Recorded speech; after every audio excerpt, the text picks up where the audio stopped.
नमस्कार मित्रों, मैं डॉक्टर विजय शंकर शर्मा। हमारे YouTube चैनल उज्ज्वल क्लासेस में आपका हार्दिक अभिनंदन। आगे हम प्रारंभ करते हैं नाटक शिक्षण की जो प्रमुख विधियां हैं, उन विधियों के बारे में हम चर्चा स्वीकार करते हैं। सबसे पहले है नाटक शिक्षण की जो विधियां हैं। नाटक शिक्षण की विधियां, पहली हम चर्चा करते हैं नाटक शिक्षण की पहली विधि है व्याख्या विधि। नाटक शिक्षण की पहली विधि है व्याख्या विधि। नाटक शिक्षण की पहली विधि है व्याख्या विधि। क्या होता है व्याख्या का मतलब? हमने पहले भी व्याख्या विधि पढ़ ली थी। है व्याख्या विधि का मतलब हो गया किसी भी नाटक आधारित पाठ्य वस्तु को। नाटक का मतलब आप सब लोग जान चुके होंगे। नाटक का मतलब होता है कम से कम दो या दो से अधिक व्यक्तियों के मध्य जो संवाद होता है किसी भी चीज़ का। जैसे मान लो जटायु शौर्यम, जटायु के शौर्य के बारे में हमारे को शिक्षण कराना है, तो एक छात्र है जो जटायु का पात्र करेगा, दूसरा है रावण का पात्र करेगा, तीसरा है सीता का है। तो वो जो जटायु से रावण सीता का जो प्रसंग है, उस प्रसंग के अनुरूप जो अभिनय किया जाता है वो।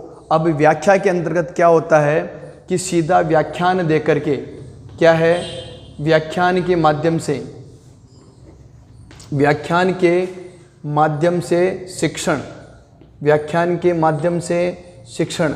व्याख्या विधि के अंतर्गत क्या होता है, सीधा सीधा व्याख्या के माध्यम से शिक्षण कार्य कराया जाता है। कि किस तरीके से? गद्य की तरह, गद्य शिक्षण की तरह, गद्य शिक्षण की तरह।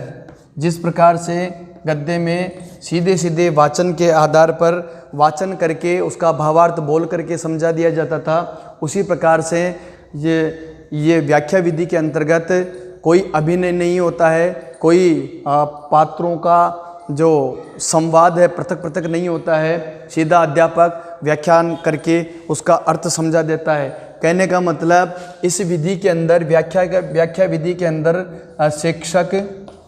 शिक्षक बिना किसी हाव भाव के, बिना हाव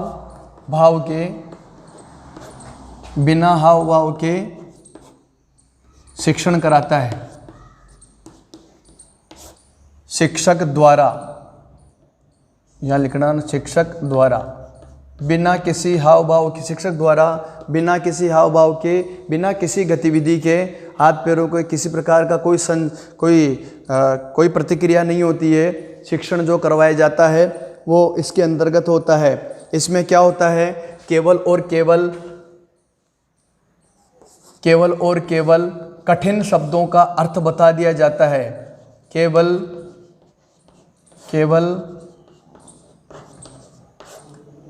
कठिन शब्दों का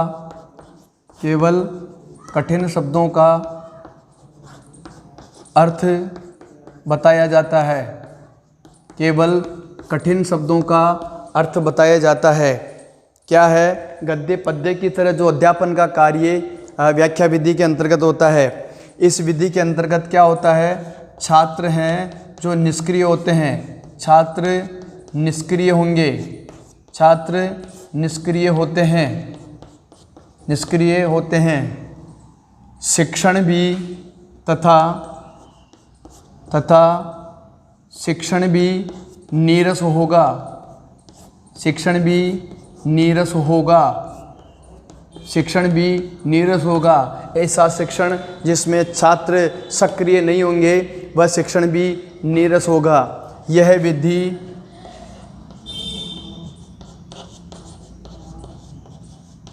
मनोवैज्ञानिक सिद्धांतों के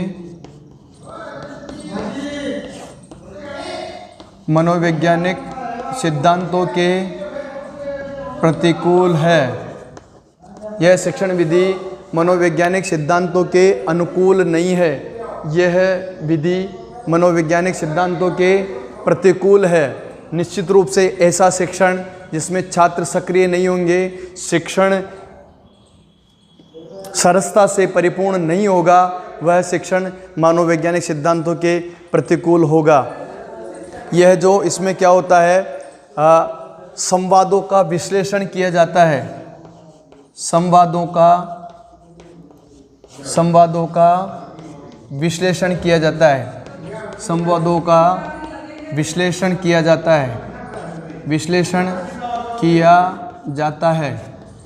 और यह नाटक शिक्षण की सबसे निम्न स्तर की विधि है, सबसे निम्न स्तर की विधि है, निम्न स्तर की विधि मानी जाती है। नाटक शिक्षण की सबसे निम्न स्तर की विधि व्याख्या विधि को माना जाता है। व्याख्या विधि के अंतर्गत शिक्षक द्वारा बिना किसी हाव भाव के, बिना किसी गतिविधि के गद्य पद्य की तरह जो शिक्षण कार्य कराया जाता है, जो शिक्षण कार्य कराया जाता है वह व्याख्या विधि के अंतर्गत आता है। इसमें केवल कठिन शब्दों का अर्थ बता दिया जाता है, मनोवैज्ञानिक सिद्धांतों के अनुरूप नहीं है। छात्र निष्क्रिय होंगे, शिक्षण में नीरसता होगी और संवादों का विश्लेषण करके जो शिक्षण कराया जाता है, इस कारण से यह जो विधि है वो नाटक शिक्षण की सबसे निम्न स्तर की विधि है, सबसे निम्न श्रेणी की विधि मानी जाती है। अब हम नाटक शिक्षण की सबसे महत्वपूर्ण विधि है उसका अध्ययन करते हैं। मिटा दूँ उसको।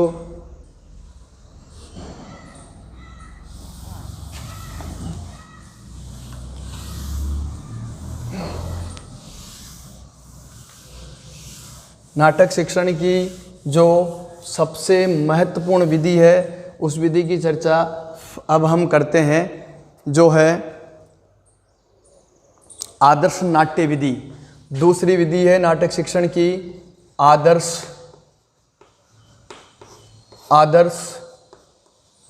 नाट्य विधि।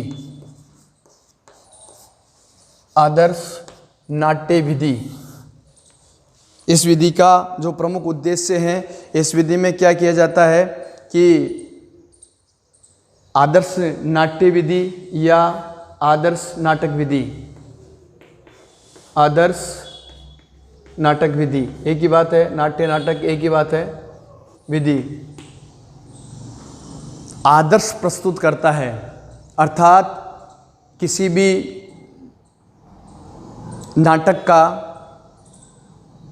जितना भी अभिनय है, नाटक के अंतर्गत सभी पात्रों के जितने भी अभिनय हैं, उन सभी अभिनय को अध्यापक छात्रों के समक्ष स्वयं प्रस्तुत करता है। आदर्श नाट्य विधि का मतलब हो गया अपना उस नाटक का आदर्श छात्रों के सम्मुख अध्यापक प्रदर्शित करता है। देखो क्या होता है इस विधि में, नाटक के सभी पात्रों का अभिनय, नाटक के सभी पात्रों का अभिनय शिक्षक द्वारा किया जाता है। शिक्षक स्वयं छात्रों के समक्ष करता है, शिक्षक स्वयं छात्रों के समक्ष प्रस्तुत करता है, समक्ष प्रस्तुत करता है। समस्त प्रकार के पात्रों का जो अभिनय है वो अभिनय अध्यापक छात्रों के समक्ष प्रस्तुत करता है, अर्थात नाटक के जितने भी संवाद हैं उन संवादों के अनुरूप अभिनय का कार्य यहाँ पर शिक्षक करता है। अर्थात संवादों के अनुसार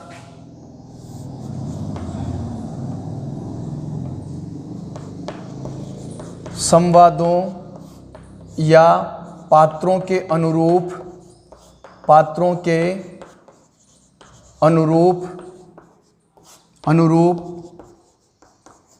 उच्चारण किया जाता है। शिक्षक द्वारा संवादों के अनुरूप, पात्रों के अनुरूप उच्चारण किया जाता है, अर्थात पात्रों के अनुकूल आरोह अवरोह है, जितनी भी जो शैलियाँ हैं उसमें शिक्षक उच्चारण करता है। रावण का अभिनय करना है तो रावण की आवाज़ में बोल करके बताएगा। सीता का अभिनय करना है तो सीता की आवाज़ में बोल करके बताएगा। राम का अभिनय करना है तो राम के अनुरूप वह अभिनय करता है। आगे है, इस विधि के अंतर्गत क्या होता है, व्याकरणात्मक तत्वों का ज्ञान नहीं हो पाता है। इस विधि के अंतर्गत क्या होता है, जो व्याकरणात्मक ज्ञान है, व्याकरण के तत्वों का ज्ञान नहीं हो पाता है, ज्ञान नहीं हो पाता है। अर्थात अभिनय करने के कारण पृथक पृथक पात्रों के अनुरूप अभिनय करने के कारण जो व्याकरण के जो तत्व हैं, अर्थात किसी शब्द की व्युत्पत्ति कैसे हुई है, किस शब्द में कौन सा प्रत्यय है, कौन सा समास है, कौन सी संधि है, तो जितने भी व्याकरण के तत्व हैं उनकी जानकारी नहीं हो पाती है।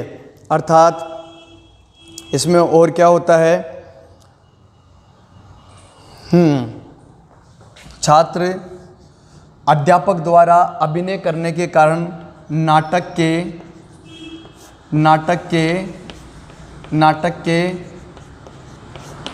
तत्वों एवं भावों को तो समझ जाते हैं, नाटक के तत्वों एवं भावों का ज्ञान तो छात्रों को हो जाता है, ज्ञान हो जाता है, परंतु नाटक के सभी उद्देश्यों की पूर्ति नहीं हो पाती है। नाटक के सभी उद्देश्यों की पूर्ति नहीं हो पाती है, पूर्ति नहीं हो पाती है।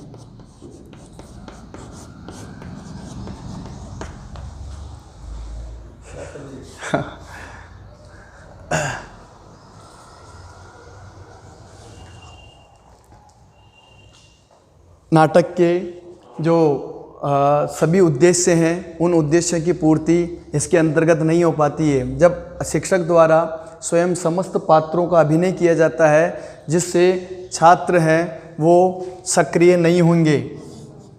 शिक्षण के दौरान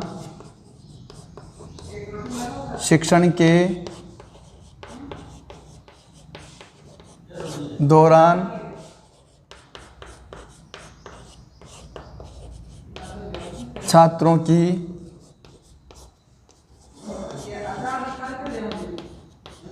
सहभागिता नहीं होने के कारण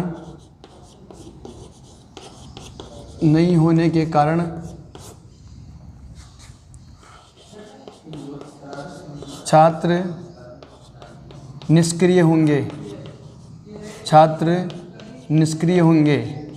शिक्षण जरूर सरसता को प्राप्त हो जाएगा, लेकिन छात्र निष्क्रिय बैठे रहेंगे। अध्यापक के द्वारा किए जाने वाला जो अभिनय है उसको देखेंगे, छात्रों का मनोरंजन भी होगा, लेकिन जो नाटक शिक्षण के जो वास्तविक उद्देश्य हैं उन उद्देश्यों की प्राप्ति नहीं होगी। और कोई विशेष बात आदर्श नाट्य विधि के अंतर्गत नहीं है। ये 4 पंक्तियाँ आपको ध्यान रखनी है। आदर्श नाट्य विधि में समस्त प्रकार के पात्रों का अभिनय शिक्षक द्वारा किया जाता है। संवादों के अनुरूप उच्चारण शिक्षक के द्वारा किया जाता है। व्याकरण के तत्वों का ज्ञान नहीं होता है और नाटक के तत्वों भावों का ज्ञान नहीं हो पाता है और नाटक के सभी उद्देश्य की पूर्ति नहीं हो पाती है। और शिक्षण के दौरान छात्रों की सक्रिय रूप से सहभागिता नहीं होने के कारण छात्रों का मनोरंजन तो होता है, लेकिन वह उस विषय वस्तु के प्रति सक्रिय नहीं हो पाएंगे। ये थी हमारी नाटक शिक्षण की दूसरी प्रमुख विधि। अब हम नाटक शिक्षण की सर्वश्रेष्ठ सबसे महत्वपूर्ण जो विधि है वो है अभिनय विधि, उसका शिक्षण करते हैं।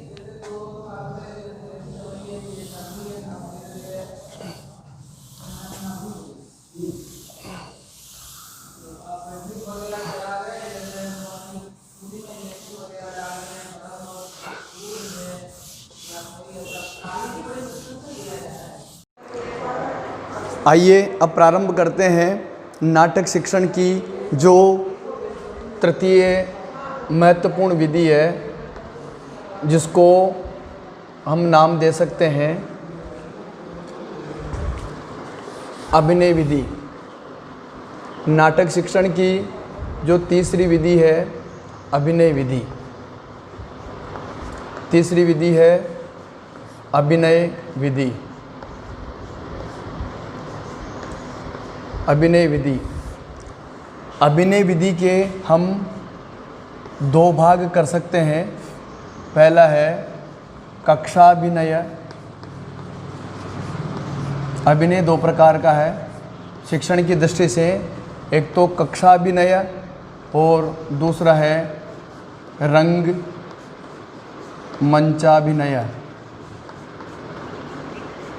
कक्षा में किया जाने वाला जो अभिनय है वो कक्षाभिनय कहलाता है, और रंगमंच पर किया जाने वाला जो मंचन कार्य होता है वो रंगमंचाभिनय विधि के अंतर्गत आता है। सबसे पहले हम चर्चा करें कक्षाभिनय विधि की बात करते हैं। कक्षाभिनय। कक्षाभिनय। कक्षाभिनय विधि। कक्षाभिनय विधि। देखो कक्षाभिनय विधि के अंतर्गत क्या होता है। सबसे पहली चीज़ क्या है, कक्षा कक्ष में, कक्षा कक्ष में, कक्षा कक्ष में पात्र एवं, कक्षा कक्ष में पात्र एवं प्रसंगानुसार, कक्षा कक्ष में पात्र एवं प्रसंगानुसार किया जाने वाला अभिनय, किया जाने वाला अभिनय, किया जाने वाला अभिनय कक्षा कक्ष के दौरान प्रसंग के अनुसार, पात्रों के अनुसार जो अभिनय कार्य किया जाता है वो कहलाता है कक्षा अभिनय। इस अभिनय की इस विधि में जो वेशभूषा होती है वो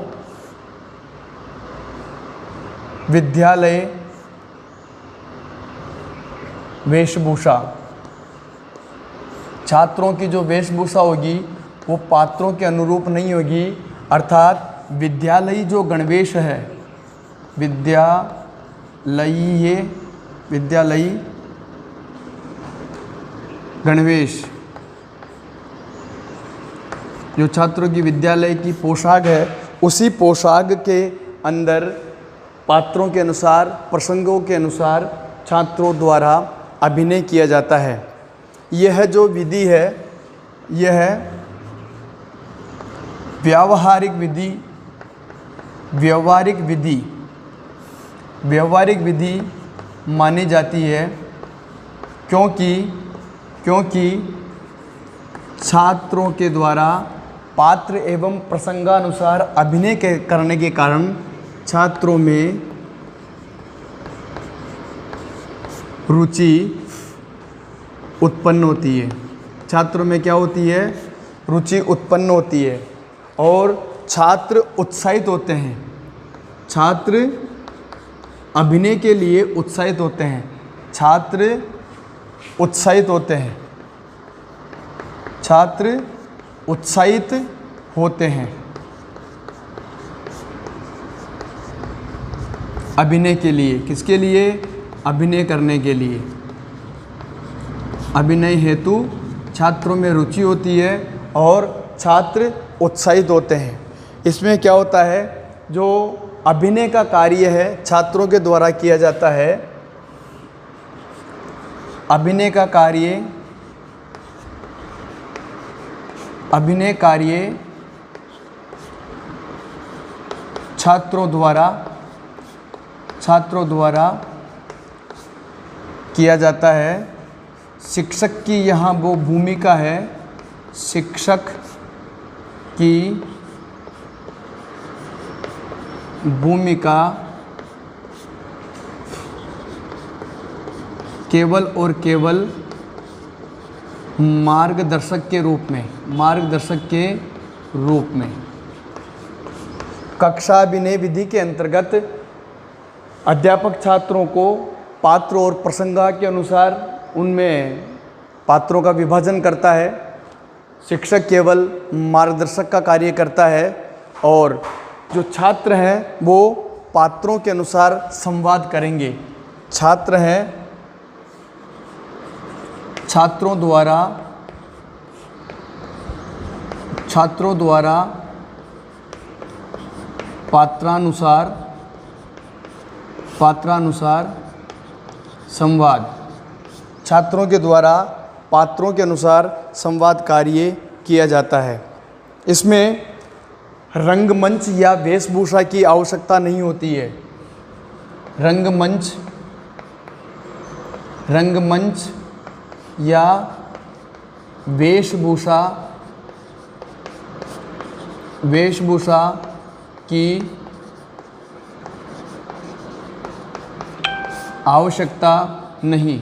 रंगमंच या वेशभूषा की आवश्यकता नहीं है। विद्यालयी गणवेश में ही छात्रों के द्वारा पात्रों के प्रसंग के अनुरूप अभिनय का कार्य संपादित किया जाता है।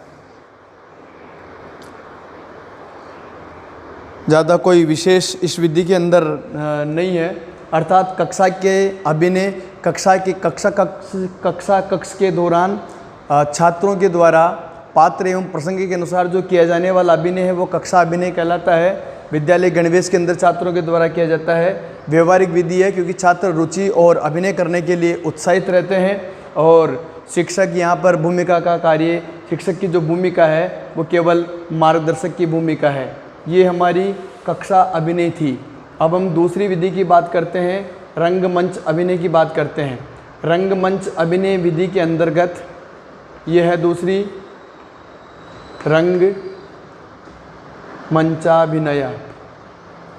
रंगमंचाभिनय विधि। नाम से ही स्पष्ट है कि रंगमंच पर जो अभिनय कार्य किया जाता है वह रंगमंचाभिनय विधि कहलाती है। देखो, सबसे पहली चीज़ ये है कि रंगमंच अभिनय के अंदर क्या होता है, वास्तविक अभिनय होता है। इस विधि में संवाद एवं पात्रानुसार वास्तविक अभिनय होता है। पात्रानुसार वास्तविक अभिनय संपादित होता है। रावण का पात्र है तो रावण के अनुरूप ही संवाद होगा, रावण के अनुरूप ही हमें उच्चारण करना होगा। राम का संवाद है तो राम के अनुरूप ही वेशभूषा होगी और राम के अनुरूप ही संवाद होगा। अर्थात दूसरा है पात्रानुसार ही वेशभूषा, पात्रों के अनुसार ही वेशभूषा होगी। अर्थात वास्तविक अभिनय रंगमंच अभिनय के अंतर्गत किया जाता है। अर्थात रंगमंच पर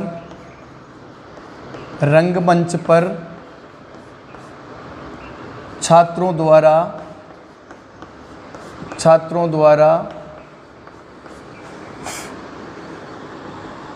अभिनय किया जाता है। रंगमंच पर छात्रों के द्वारा अभिनय किया जाता है।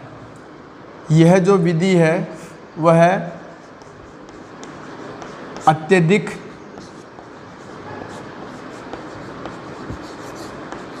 खर्चीली है। यह जो विधि है वह अत्यधिक खर्चीली है, परंतु अत्यधिक खर्चीली होने के साथ साथ यह विधि सबसे उपयुक्त विधि भी है। सबसे उपयुक्त विधि भी है। सबसे उपयुक्त विधि भी है, अर्थात सबसे श्रेष्ठ विधि भी मानी जाती है। सबसे उपयुक्त विधि है। आगे हैं नाटक शिक्षण की श्रेष्ठ विधि। नाटक शिक्षण की श्रेष्ठ विधि किसको? रंगमंच अभिनय विधि को माना जाता है। किसकी दृष्टि से? उद्देश्य पूर्ति की दृष्टि से। उद्देश्य पूर्ति की दृष्टि से। उद्देश्य पूर्ति की दृष्टि से नाटक शिक्षण की सर्वश्रेष्ठ विधि या श्रेष्ठ विधि मानी जाती है रंगमंच अभिनय विधि। इस विधि में क्या होता है? वास्तविक प्रयोग करने से, अर्थात प्रयोग के कारण, प्रयोग से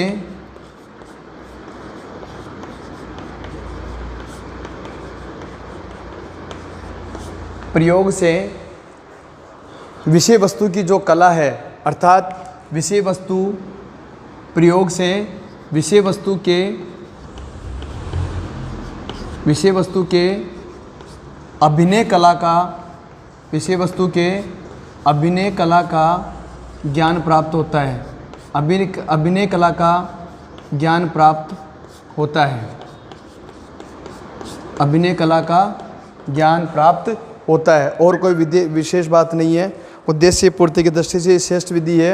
यह है जो मैंने बताया व्यवहारिक विधि है कक्षा अभिनय, और यह अव्यवहारिक विधि है। अव्यवहारिक विधि है। क्यों?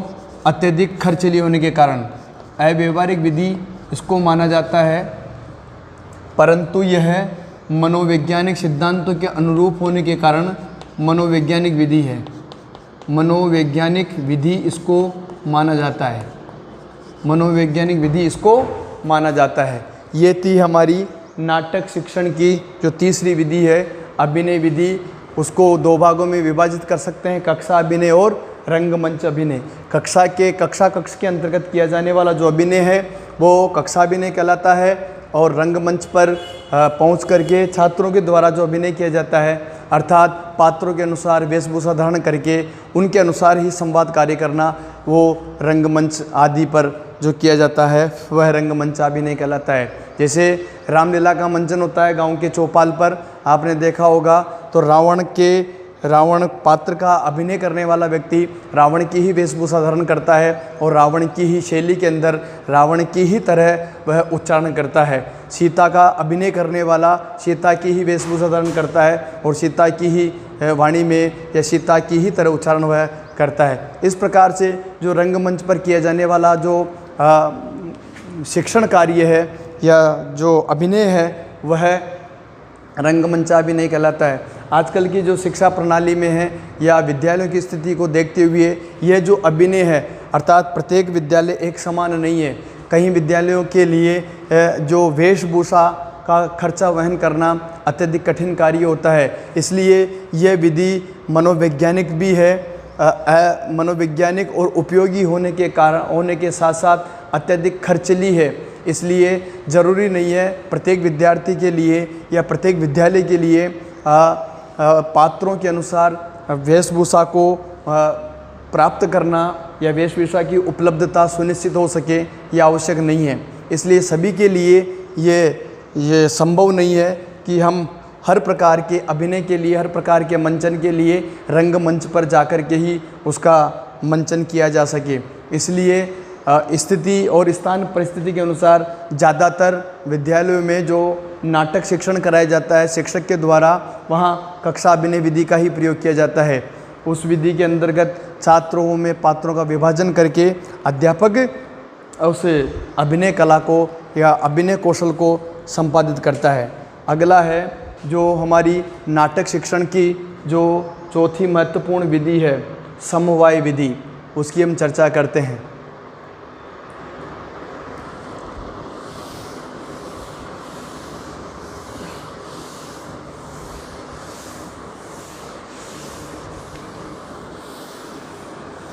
नाटक शिक्षण की जो पहली विधि थी आदर्श नाट्य विधि, दूसरी विधि हमने पढ़ी है व्याख्या विधि, तीसरी विधि है अभिनय विधि। अभिनय को दो भागों में विभाजित कर दिया, कक्षा अभिनय और रंगमंचाभिनय। चौथी विधि है हमारी समवाय विधि। समवाय विधि। इसी विधि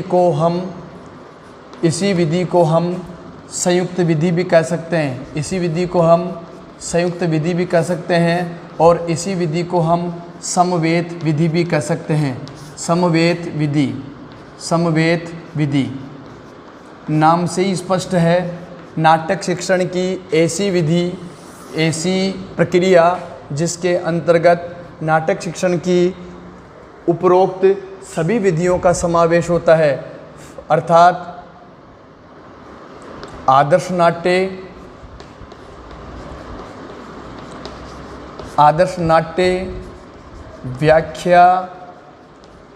व्याख्या,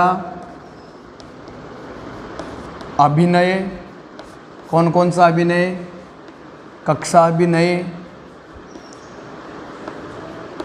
अभिनय और रंग मंचाभिनय दोनों का, अर्थात इनका जो समावेश है, सम्मिश्रण,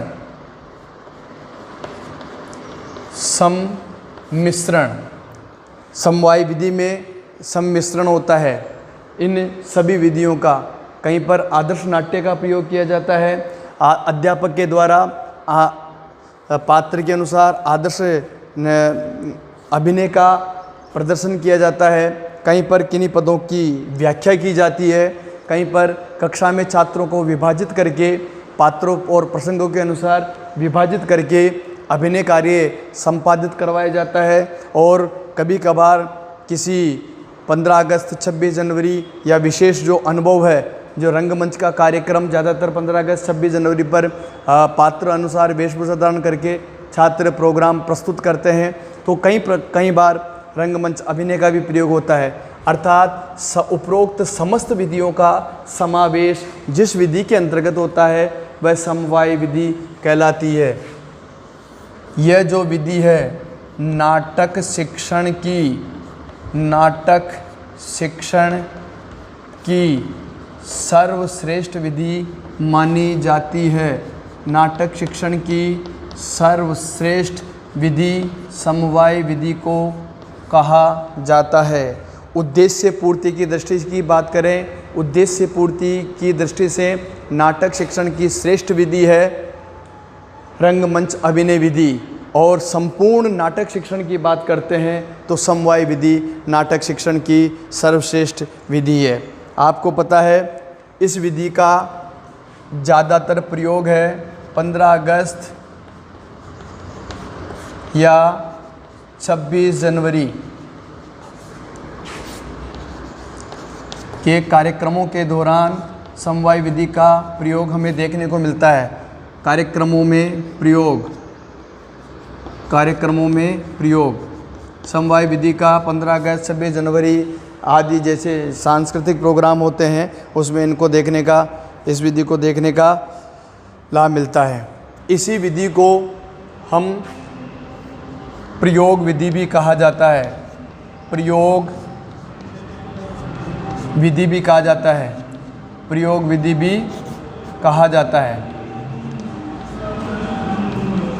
प्रयोग विधि भी कहा जाता है, अर्थात पात्र एवं प्रसंग के अनुसार छात्रों के द्वारा जो अभिनय किया जाता है, अध्यापक के द्वारा आदर्श नाट्य स्थापित किया जाता है। छात्र अध्यापक को देख करके, छात्र अध्यापक से सीख करके जब उसका अनुकरण करते हैं तो छात्र में रुचि संपादित होती है, छात्र अभिनय के लिए उत्साहित होते हैं।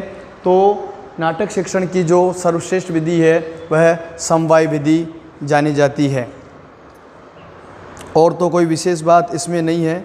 अर्थात सभी विधियों का सम्मिश्रण करके शिक्षण कार्य अध्यापक द्वारा संपादित करवाया जाता है। ये थी नाटक शिक्षण की जो सबसे महत्वपूर्ण और अंतिम शिक्षण विधि समवाय विधि। अब हम चर्चा करते हैं नाटक शिक्षण की जो पाठ्य योजना है, नाटक शिक्षण की जो पाठ्य योजना है उस पाठ्य योजना के जो प्रमुख सोपान है। एक शिक्षक को अपने शिक्षण में दक्षता प्राप्त करने हेतु अपने शिक्षण को प्रभावी बनाने हेतु पाठ्य योजना के अंतर्गत जिन जिन सोपानों से होकर के गुजरना पड़ता है उन सोपानों की हम चर्चा करते हैं। नाटक शिक्षण हेतु पाठ्य योजना के सोपान, पाठ्य योजना के जो सोपान हैं, कई बार प्रश्न पूछे जा चुके हैं, विशेष तौर से ध्यान में रखना है।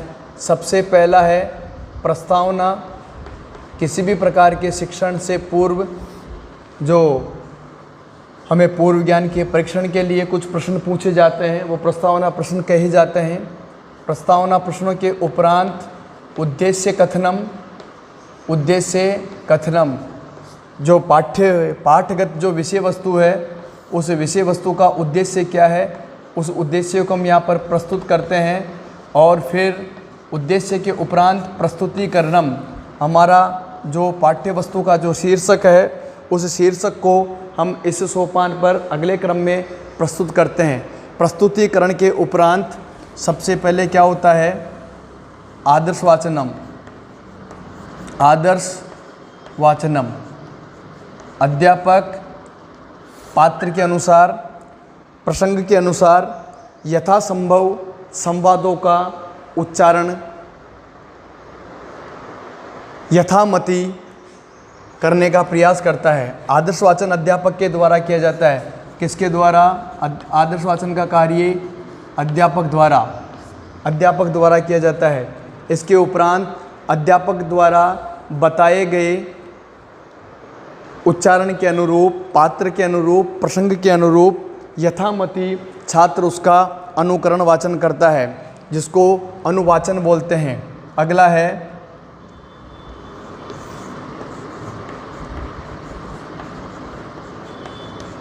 अनुकरण या अनुवाचन। अनुकरण या अनुवाचन किसके द्वारा? छात्र द्वारा अनुवाचन यहाँ पर किया जाता है। दो चीज़ है, देखो अनुवाचन क्या होता है, इसको हम दो प्रकार से हम कर सकते हैं। अनुकरण वाचन तो होता है अध्यापक के नेतृत्व में छात्रों के द्वारा, अध्यापक नेतृत्व में छात्रों द्वारा जो अनुकरण वाचन होता है वो अध्यापक के नेतृत्व में छात्रों के द्वारा किया जाता है। और अनुवाचन होता है, अनुकरण वाचन होता है वो छात्रों के द्वारा, छात्रों के नेतृत्व में होता है। थोड़ा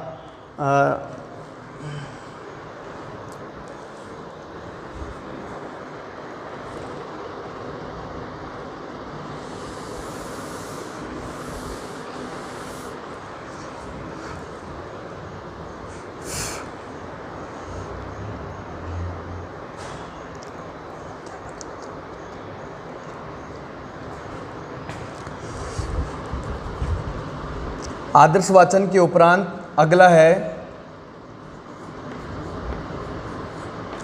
अनुवाचनम। अनुवाचनम ये होता है अनुवाचन का कार्य अध्यापक के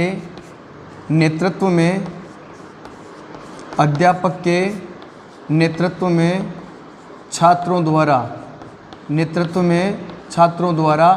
अनुवाचन का कार्य किया जाता है। और उसके उपरांत है अनुकरण वाचनम। अनुकरण वाचन का जो कार्य होता है वो छात्रों के नेतृत्व में, छात्रों के द्वारा किया जाता है।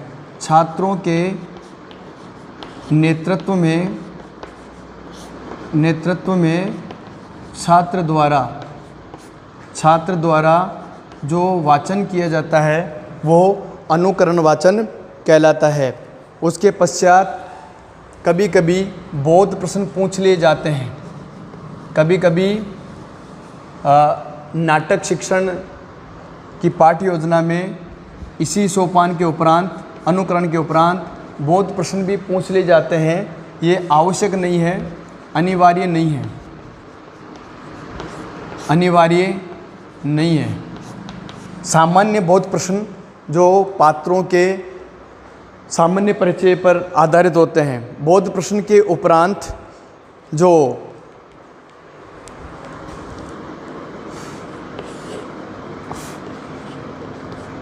अशुद्धि संशोधन का कार्य भी कभी कभी या कहीं कहीं पर किया जाता है। अशुद्धि संशोधनम अर्थात अनुकरण के दौरान छात्रों के द्वारा की जाने वाली जो अशुद्धि है उनको संशोधित करने का कार्य अध्यापक करता है, ज़्यादा मुख्य सोपान नहीं है। उसके उपरांत काठिन्य निवारण का कार्य होता है। काठिन्य निवारणम, पाठगत जो कठिन कठिन पद हैं उन कठिन कठिन पदों का भावार्थ स्पष्ट करने का कार्य इस सोपान के अंतर्गत अध्यापक द्वारा किया जाता है। काठिन्य उपरांत के पश्चात अगला सोपान है जो है विषय वस्तु आधारित जो प्रश्न है, विषय वस्तु आधारित प्रश्न, विषय वस्तु पर जो आधारित प्रश्न है वो प्रश्न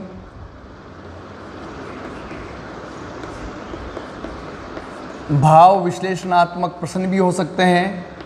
भाव विश्लेषणात्मक प्रश्न और दूसरे हैं चरित्र चित्रण पर आधारित प्रश्न भी हो सकते हैं। दूसरा है चरित्र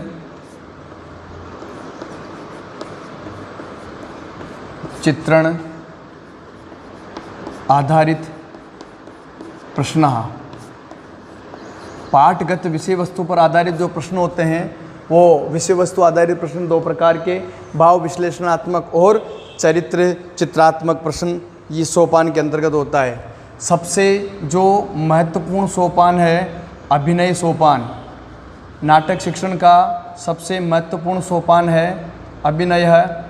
अभिनय का जो सोपान है वो नाटक शिक्षण की पाठ्य योजना की दृष्टि से सबसे महत्वपूर्ण है। इसके अंतर्गत जो पहला कार्य है आदर्शाभिनय। आदर्श अभिनय का जो कार्य होता है छात्रों के सम्मुख वो किसके द्वारा किया जाता है? अध्यापक के द्वारा। आदर्श अभिनय का कार्य अध्यापक करता है और उसके पश्चात अध्यापक द्वारा छात्रों को भूमिका वितरणम पात्र और प्रसंग के अनुसार भूमिका जो वितरण का कार्य है, अर्थात छात्रों की रुचि के अनुसार, पात्रों के अनुसार छात्रों की रुचि के अनुसार अध्यापक द्वारा पात्रों का विभाजन शिक्षक द्वारा किया जाता है। और उसके उपरांत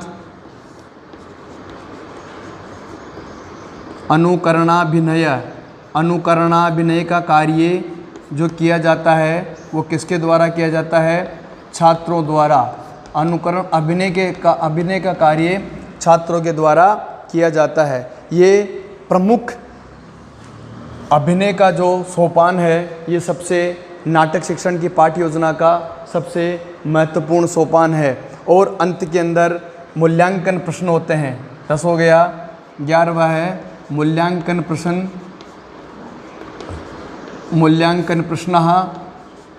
पाठ के भावों को आत्मसात करने हेतु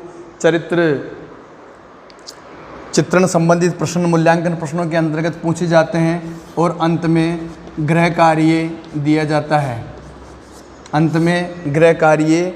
जाता है। ये भी आवश्यक नहीं है गृह कार्य भी देना, और देते हैं तो पात्र के चरित्र चित्रण पर आधारित जो प्रश्न है वो गृह कार्य में समाहित होते हैं।